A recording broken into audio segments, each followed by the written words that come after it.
It's a very good question. I will find somebody to pair up with.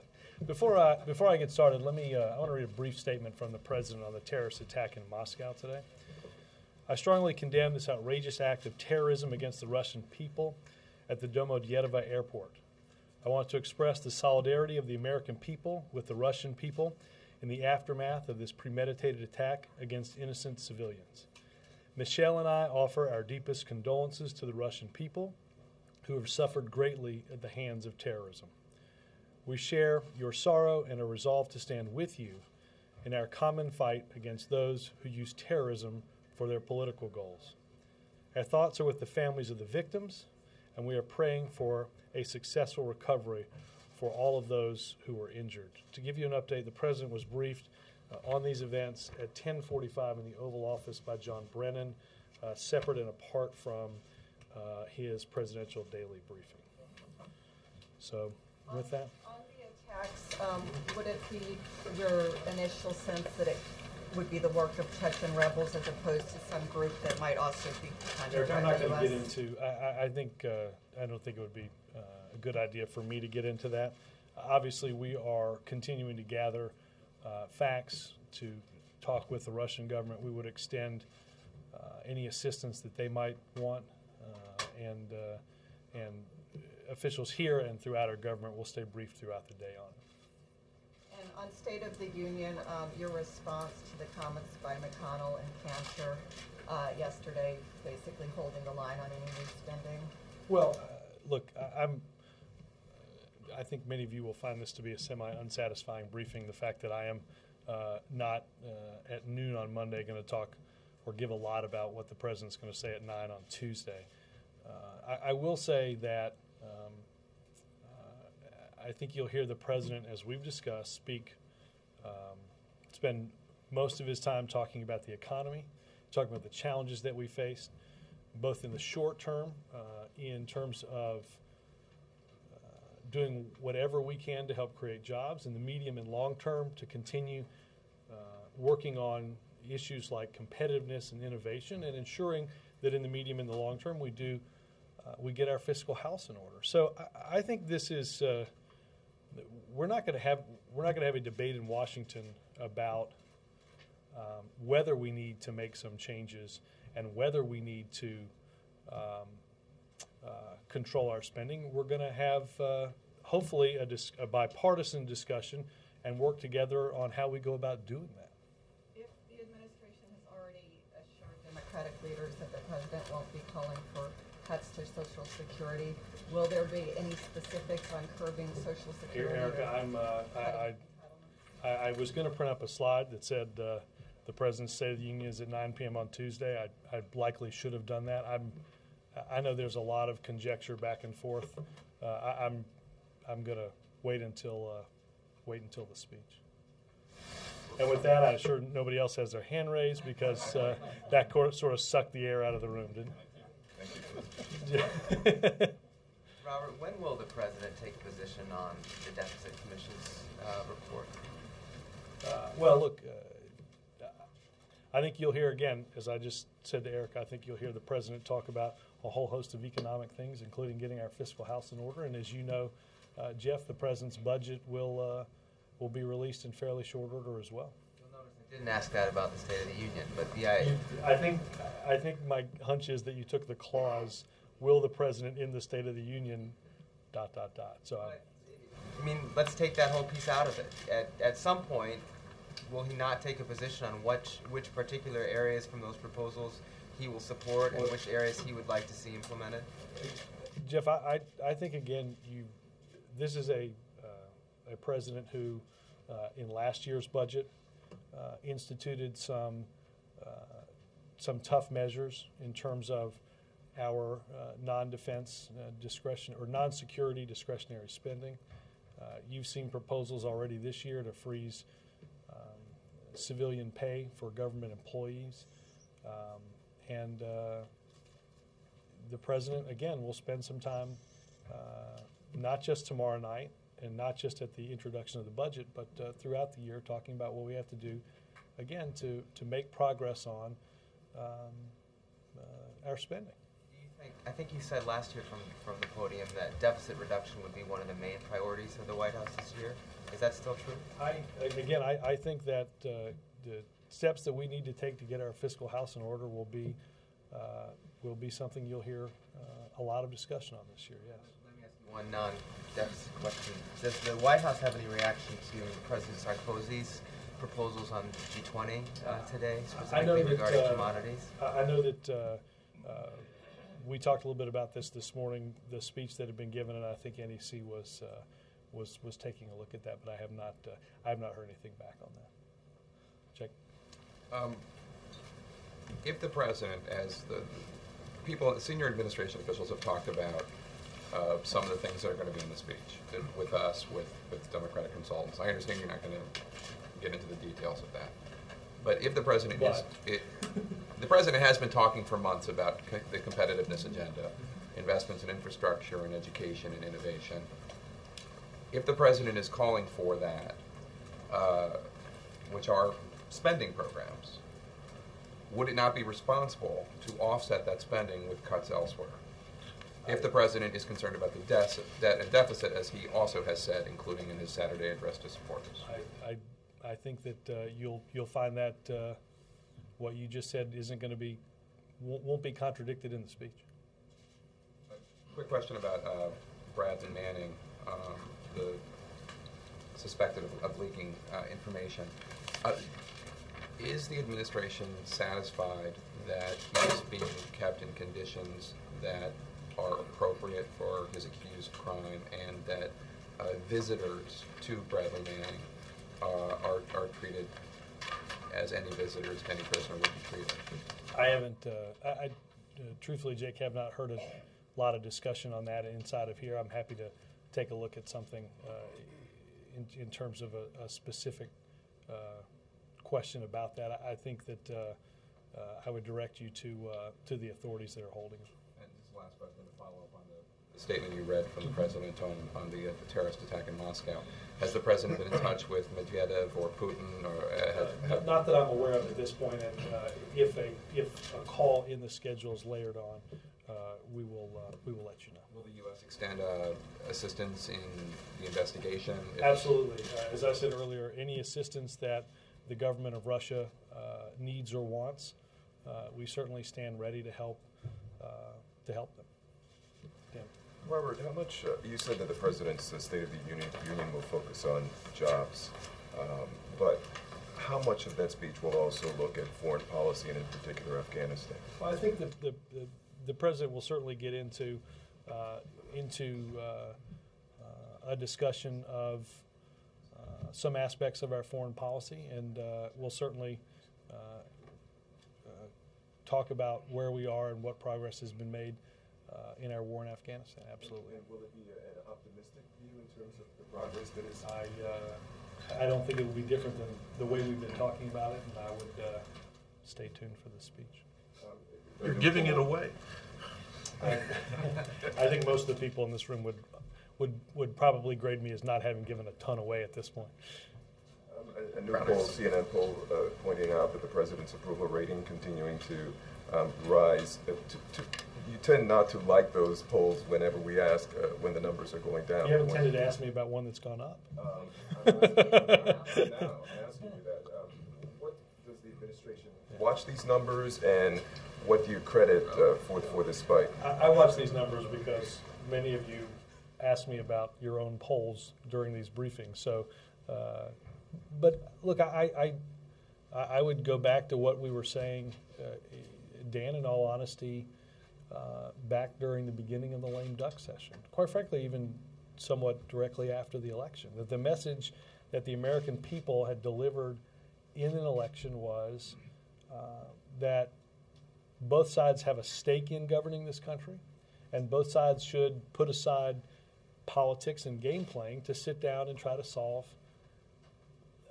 the biggest, most vexing problems that we have. I think in the State of the Union address, in the lame duck session, you saw that whether it was on taxes, whether it was on things like START, whether it was on issues like food safety or what have you, or don't ask, don't tell, people put aside game playing, and broad bipartisan majorities made progress on behalf of the American people. I think the American people saw two groups sitting down at a big table and figuring out how to solve our problems.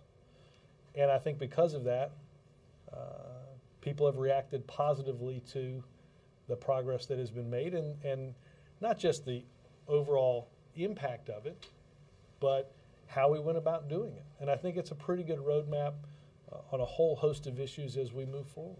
One other question. I know someone brought something up about this last week in the briefing about gun control. Do we expect to hear the president talk anything more about that in light of what we've been seeing, what happened out west?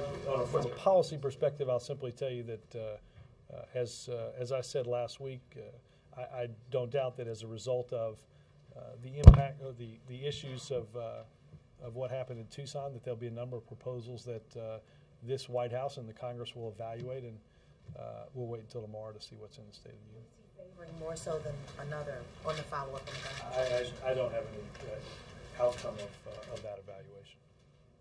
Thanks, Robert. Could you give us any kind of tick-tock on the president's work on the State of the Union, how much time he spent, whether he was up late this weekend, how many hours he's put in, how close it is to completion? Well, I think most, if not all, of the policy decisions certainly have well been made. I know the president met with advisors in the Oval just this morning to go through sort of where it is. And look, I anticipate, as per most of his speeches, that he worked on it certainly this weekend and worked out on it a lot of last week. And I think he'll continue to go through and make some line edits as probably well into early tomorrow evening. I should say this, we do have, and we'll be putting out a fuller list of who has been invited and who will be in the First Lady's box. I think some of you have seen or reported that Daniel Hernandez will be there, and that is accurate. The family of Christina Taylor Greene will be there, as well as Dr. Peter Ree from the hospital. If you all recognize the name of the doctor who took the president around when he visited Tucson a little more than a week ago. Do you think he'll specifically recognize those people and ask them to? I think in a larger sense he will. I honestly don't remember in the draft if he points directly to them. But obviously I think that will their presence and the presence of those that the president has met with and talked with throughout his travels around the country in the past year will be who will make up the box. And again, we'll have a longer list with some bios a little later this afternoon. So he will, to some degree, repeat the themes from the Tucson speech in this speech. Well, I think the president will, as he did in last year's State of the Union, and as he has in Tucson and the University of Michigan commencement speech, go through working together and the need to have a debate that is appropriate to the size of the challenges that we face in this country. Would it be fair to say that this speech is going to be different than the typical State of the Union speech, which tends to be a laundry list of issues? I think that's probably right. How will it be different? I think this will be, I don't think you'll see a laundry list of issues. So does that mean there are going to be very little in the way of specifics on policies and issues? I don't think this is I don't think this is tended to be a speech that is one where you spend big chunks of time walking through the specific machinations of policy. When you say he's going to talk about getting the fiscal house in order, he's not going to have specifics on how to go about that. He will specifically speak tomorrow at 9 p.m. But I'm not asking you for the specifics. I'm just asking if he will have specifics on getting My the fiscal hunch house is in order. if I give you the answer to that you'll curiously have a follow-up. But then you will refuse to answer that one. So Yeah. keep the answer. I'm just cutting off the middleman. Yes, sir. Some What question do you have that I can't answer? I'll give it a shot. Some senior administration officials have called some of the spending ideas as investment. Why are these investments necessary from your view? Mike, I'm happy to play the shell game, but I think you've heard the president throughout 2 years in here and 2 years in the on a campaign trail talk about why it's important to make investments in our people and in the workforce, and I would stay tuned for what those may be. In terms of cuts, will we hear much about spending cuts tomorrow, or do we wait for the budget? I'm going to point to the State of the Union. It would be on this easel or on this board. The State of the Union is tomorrow at 9 p.m. Well, we should expect more of the cuts when the budget is unveiled in mid-February, or? You should expect a very detailed budget when the budget is unveiled in February. Yes, ma'am. I realize the futility in this exercise on both ends. Robert, what time will the State of the Union be? Actually, we just moved it to 9:05, and largely so I could have a different answer to that question. Stay tuned; it'll be like 9:30 by the time we get. How many Supreme Court justices are going to attend? You know, I have not answered my RSVP line on that today, Les, so I don't know the answer. Can I follow up one? Go ahead. So much for collegiality in here. The president talked overseas. That was, April, that might have been a thought rather than a. Go ahead, I'm sorry.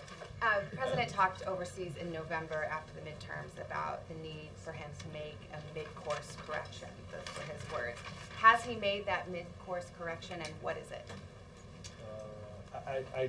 I think the president has, to speak broadly on this, Savannah, I think there was a period of inflection after the elections, and we've seen it with the swearing in of a new Congress, that rather than Washington and the White House and both houses of Congress being controlled by Democrats, there's now a split in our government and ultimately a split in the responsibility of coming up with solutions for this country. So on happened, but how has he changed? Well, what I would say on that is I think through a whole series of decisions on people leaving office or leaving working in this White House, I think it's pretty safe to say there's some aspect of new leadership and a new team here to deal with the challenges of that shared responsibility. Has the president moved ideologically to the center? The president's still the same president that we've had for more than 2 years.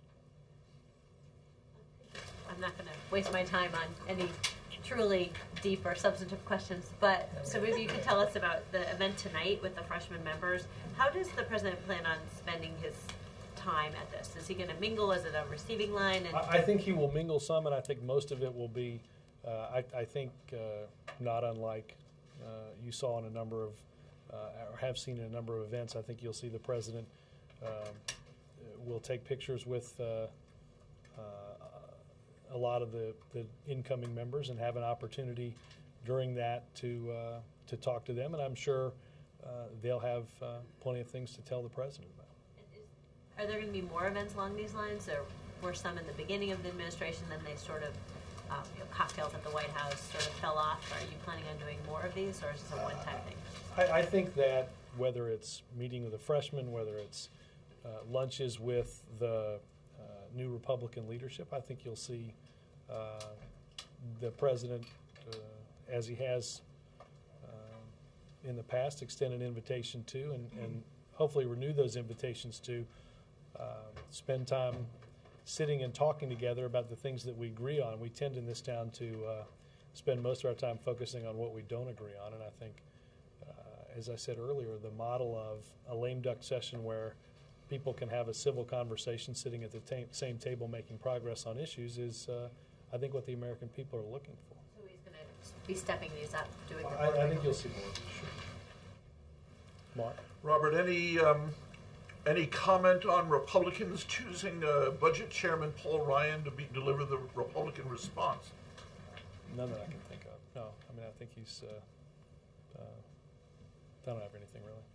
In his speech last year, President Obama said he wanted monthly bipartisan leadership meetings, but he only had 5 over the last year. Do you know why you weren't able to have more? No, I mean, I think that goes back to Laura's question. You know, I think if you draw the line back to what the president said in the first bipartisan meeting that he had with Republican leaders after the election, I think he would, as he did in that meeting, we didn't do enough of that. Again, I think I keep going back to it. I think what people saw at the end of last year, the ability for two sides not to agree on everything, and that's not ever going to happen, but the notion that we can find the common ground that we do have and make some progress on that.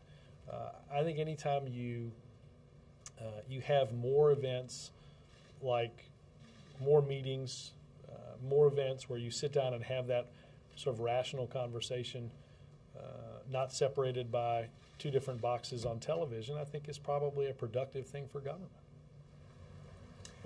Robert, you said that the major policy decisions have been nailed down now as of this morning. Does the same hold true for the major budget items to be decided yet, or are they still I think most numbers of and things like that? my sense is most of that's been made because a lot of that stuff goes to the printer well ahead of time. You might ask why you still print the budget, and it's a question many of us in here have posed for the last 2 years and still haven't gotten a great answer. But that's what happens. Can you talk about the plans for releasing either excerpts or anything tomorrow? I think we're going to, I think you'll soon see an email with some briefing plans where we'll walk through the speech, likely embargoed until pretty close to its delivery. And I don't know about prospects in terms of excerpts. I think that Roger's always largely dependent on what sections the president is done tinkering around with. Robert, the president's often talked about not wanting to kick the can down the road and making tough choices, and he said several times last year that this year he was really going to be seized with this effort to cut the deficit. It sounds like you're lowering expectations for this and saying he might talk about it in general or in the abstract, but for some reason, maybe because the economy's doing better or because he is, the State of the Union is not the time that you're going to challenge anyone to make tough choice. Again, I think I'd be largely accused in taking your first 10 or so questions of being far less than specific. So I hope you won't read into my unsatisfying answers some avenue one way or the other. You're not trying to lower expectations. I'm simply trying to maintain my confidence throughout the remainder of this briefing, having virtually nothing with which I can enlighten you on. Will you brief tomorrow, Robert? I pass on to my esteemed This colleague. is like now we're like on what 1980s game shows. Pass. Parry. Can you talk about the members of Congress sitting together tomorrow? Do you view that as important or just simply symbolic, or maybe both those things to be true at once, I suppose? So can you talk about that? I mean, I was asked in here 10 days or so ago on it. I said it was an interesting idea. I think I think Senator Udall was one of the primary catalysts behind this idea. I think the president would say that anytime there's more collegiality, less acrimony, and less partisanship, either during the speech or during the debates and what have you on these issues, that's a good thing for the process. Again, I think we have to be mindful of that, not just on a day like the State of the Union, but as we move forward throughout the course of the year. You all have been up there. I've been up there. I mean, it gets to be a little bit on both sides of, everybody stands up and cheers, then everybody. It gets to be. I can only imagine what the people watching at home must sort of think and watching the sort of up and down. And I think anytime when you're talking about something as reflective and as sober as the state of our union, to do that in an atmosphere where Democrats and Republicans are not divided by a central aisle, but sitting together, I think that's a good step. I think the progress that we make overall on that issue will be dependent upon not just the steps that are taken to change where people sit tomorrow, but the atmosphere and the collegiality around that debate moving forward. And again, Perry, I don't think anybody in this town or anybody in this country expects us not to wake up and still have some differences. That is why we have a democracy and why we have the system that we have. That's not to say, though, that as we're having some of those debates and discussions, that we can't look at what unites rather than divides us and see if we can't make some progress on that. I think you'll hear the president talk about that tomorrow. On that, Robert, a couple of quick things first. Do you have a firmer date for when the budget will be released? I know it's the week of the 14th. I don't know whether it's the 14th or maybe the 15th, but I think at this point, just that week. I know there had been some delay with Jack being held up through confirmation that moved that timeline a little bit toward the week of the 14th, and that's when it'll come out. When we speak of things like investments for innovation, transportation, workforce, is that, and there's been a lot of attention to that being spending, is that also inclusive of tax incentives? Because that's been a lot of the program to date. Or is it all spending? I think that, you could certainly have a debate about whether, accounting debate about tax cuts and spending and what have you. I think you'll hear the president broadly discuss both of those. And speaking of tax expenditures, that was one of the things the Fiscal Commission targeted for higher revenues. But just generally speaking, in last year's State of the Union, when he first said he'd be creating a Fiscal Commission, he said that this would be a way in which it would not just be a gimmick that would allow us to say we solved a problem. And yet he's 2 months later not said much of anything about the Commission's recommendations aside from saying he'd look at it. Well, Jackie, again, I think largely that is because the exercise of the Commission, which was, again, in the eyes of the President, and I think the members that participated in that Commission, an important way of going through and talking about and coming to some recommendation on a series of very tough issues. I think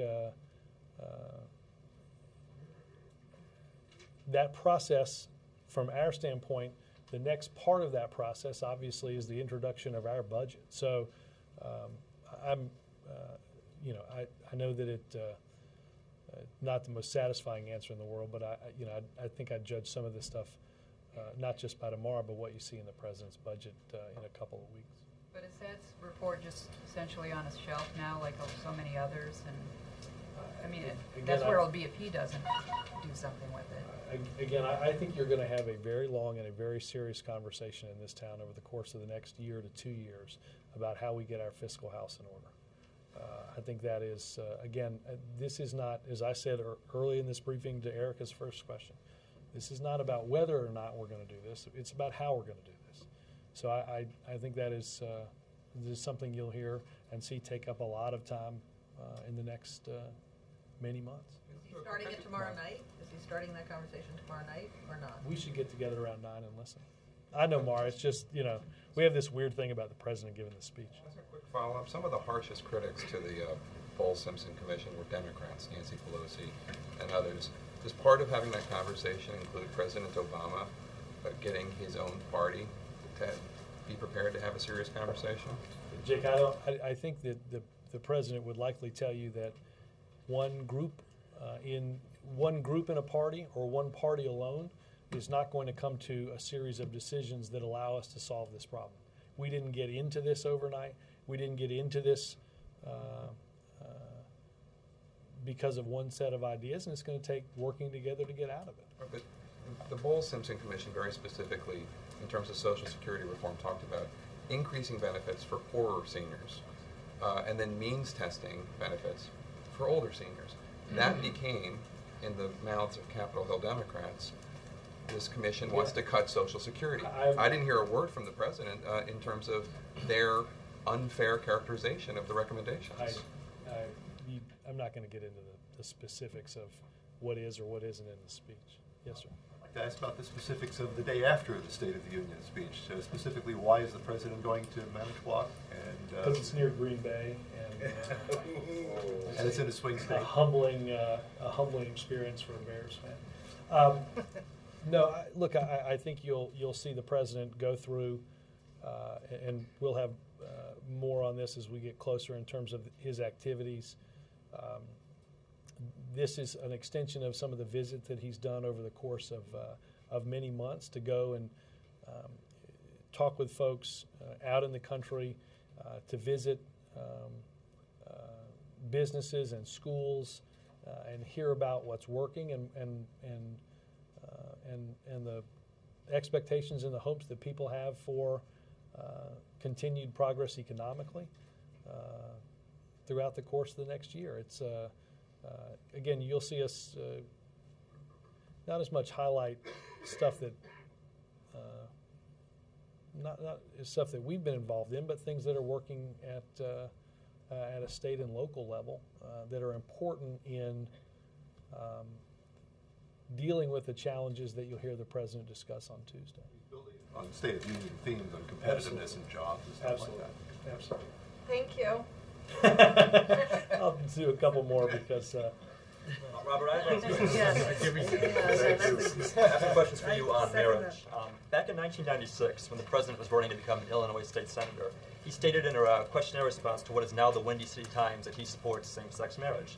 He wrote, "I favor legalizing same-sex marriages and would fight efforts to prohibit such marriages." That's not the president's current position. Has he backtracked on an earlier commitment he made to gay and lesbian I think marriages? there's a whole host of issues that I would direct you to during the campaign on different questionnaires, and I would again reiterate what the president has said recently on that issue.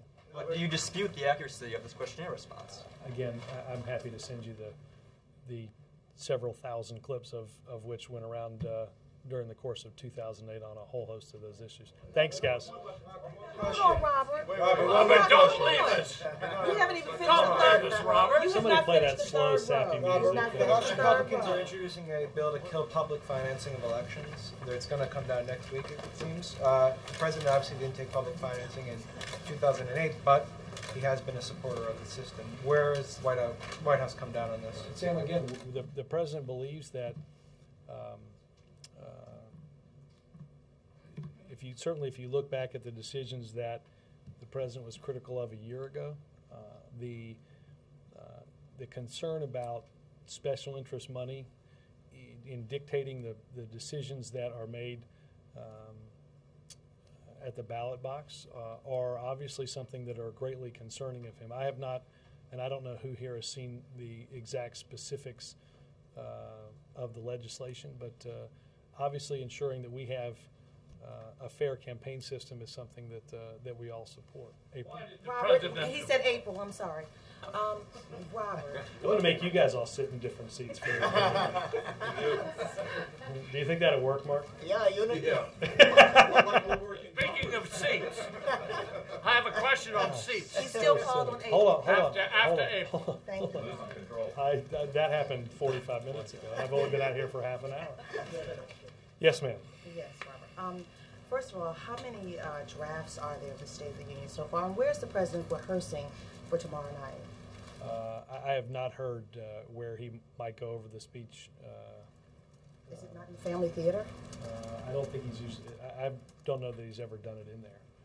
In terms of, I don't. You know, we get different editions of the speech, but I honestly don't. I don't know that what's gone around is or isn't the full number of different drafts. Obviously, this is something that the president has spent a lot of time working on and writing down thoughts on for quite some time. So, and also on the issue, going back to the issue that we raised last week on gun control, Cities like Chicago and Washington, D.C. have gun violence and gangs. And by President Obama being such a loyal native of Chicago and knowing what has happened there, why has he not, since being president, pushed anything on issues of gun control? And is it because it's a hot potato issue for the Democrats? No, look, again, I think that, I mean, first you're talking about a series of, in some cases, state, in some cases, local issues in terms of different laws that govern the purchasing of or the possession of guns in those jurisdictions. Look, there's no doubt that the gang violence that's resulted in the murders of kids in Chicago and Washington and throughout the country are issues that are important to this administration and important to this president, particularly, as you said, given his hometown of Chicago. There have been efforts at DOJ and other places to see what measures can be taken to help those localities deal with many of these problems, understanding that, April, I think the president will be the first one to tell you that laws alone by any jurisdiction or any government are not ever going to fully stop what happens to young people who, I think he said in different speeches, have a hole in their heart that lead them to do the types of things that result in killing kids their own age. I think those are these are issues that that have to be met with responses not simply at a state, local, or federal level, but at a level in at kitchen tables and in churches all over the country. Tom? Thanks, Robert. I have two quick ones. One is a follow-up from last week. First of all, yesterday on Meet the Press, House Majority Leader Eric Cantor was asked if he would reject birther crazy talk, and he wouldn't. But he did allow that he believes that the president is a United States citizen. And I'm wondering if you think that Republican leaders ought to reject that kind of birther talk. And I think rational people have come to the conclusion, many of them years ago, that the president was born in Hawaii and is a citizen of the United States of America. I think the Republican leaders ought to reject that sort of thing. And do you think they have a duty to do that? Would you do that if the situation were reversed and it was Sarah Palin, for example, whose eligibility were being questioned? Would you do that? Well, remember there were concerns about the eligibility of the Republican presidential nominees' birth in a Panama Canal zone, and President Obama joined efforts to ensure that efforts were taken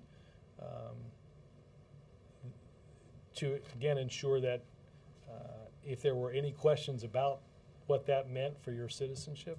Tommy, again, I think rational people have long ago, many when they first heard and saw the president, come to the conclusion of his citizenship. Secondly, I had a follow-up from last week. I asked you last week. I asked you last week if the president was going to talk about repealing DOMA or about same-sex marriage in the speech. If you want to volunteer an answer on that, you can. But I also asked you. I will volunteer that, as I told Keith, it's around 9:05 tomorrow. Just sort of. My follow-up is. Follow-up to my non-answer.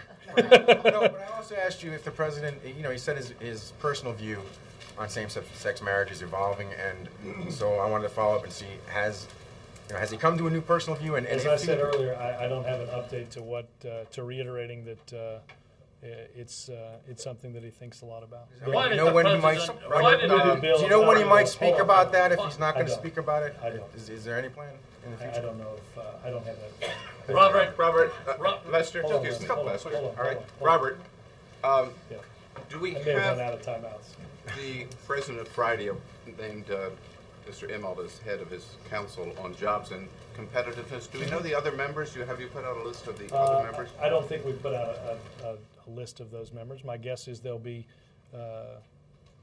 comprised not dissimilarly to some broad makeup of what you've seen before. I think you'll see people that are that have those that have worked in government, those that have worked in business, those that have worked in labor and workforce issues.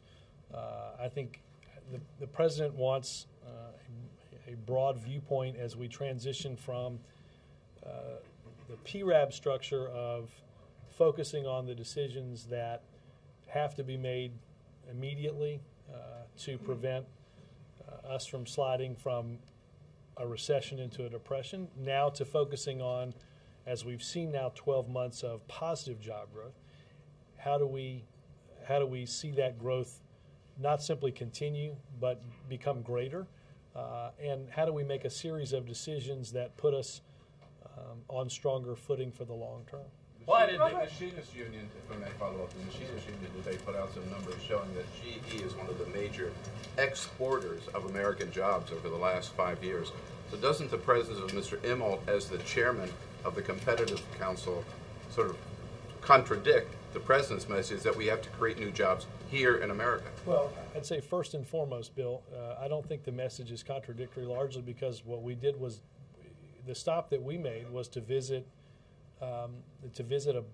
the birthplace of General Electric, a place where the company is bringing back jobs from overseas, back into, in that case, upstate New York, and back into this country. I think virtually every one of the, as you walked around the floor of that factory, you saw that virtually every one of the enormous pieces of equipment, the turbines for different types of energy implements, almost all of them, or a good measure of them, were going overseas. We're manufacturing, bringing jobs back in order to manufacture products in this country that then get sold overseas and help support jobs here in America. I think that in many ways will be one of the challenges that our country faces over the course of the next many years. And I think whether it's General Electric, other companies, or other individuals that help highlight that, I think you'll hear the president talk about it and highlight it even more. Why did the Hold on. Just, can we just, I know this is crazy. Just Lester, and then I'll take a couple more questions, but thank you. Just, you will not get, this includes you too, Lester. You don't get called on because you can yell the loudest, okay? Yes, he does. Go ahead. You're a peach why too, did the Joe. Democrat why did the Democrat proposal to break up partisan seating at the State of the Union come only this year after the Democrats became such a distinct minority in the House? Read the first part again. Why did the Democrat proposal to break up partisan seating at the State of the Union Lester, have you identified a Democratic conspiracy with which to commingle the seating? It didn't happen when the Republicans were a minority. I just wonder if you could explain why. Well, I can't speak for the Republicans, but I will say that 52 minutes into this briefing, news has been made, and Lester has uncovered the grand conspiracy of losing Congress in order to commingle seats. If only we had thought of that earlier. Yes, ma'am. How damaging are the leaked Palestinian papers to any future for the peace process? Well, look, first and foremost, as I understand news reports, and of which we've seen many, these are purported documents from another entity. I can't speak to their veracity. I think our focus continues to be on getting the two sides back to important direct negotiations with our involvement in order to see progress toward a two-state settlement. That's what the president has been focused on, and that's what our people that work in here and others like George Mitchell have spent a lot of time in the region trying to do. So I can't speak to what is or isn't in those documents. Will the president speak in the State of the Union about the rise in sectarian violence in the Middle East against religious minorities, including Christians, I Muslims, honestly and don't remember if Baha'is? that's in the speech. Yes, sir. Will the president be following through, pardon me for my voice, next month on the pledge to get Republicans up to Camp David, and I'll ask the follow-up. What's the point of that? I mean, what would be accomplished Well, by I think having? I don't know. I'll see where that rests. I know that I think I'd go back to what Laura and others have asked. I think and Mark as well, whether it's a bipartisan meeting in the cabinet room or in his private dining room over in the residence or over at Camp David, I think whenever these groups have a chance to sit down and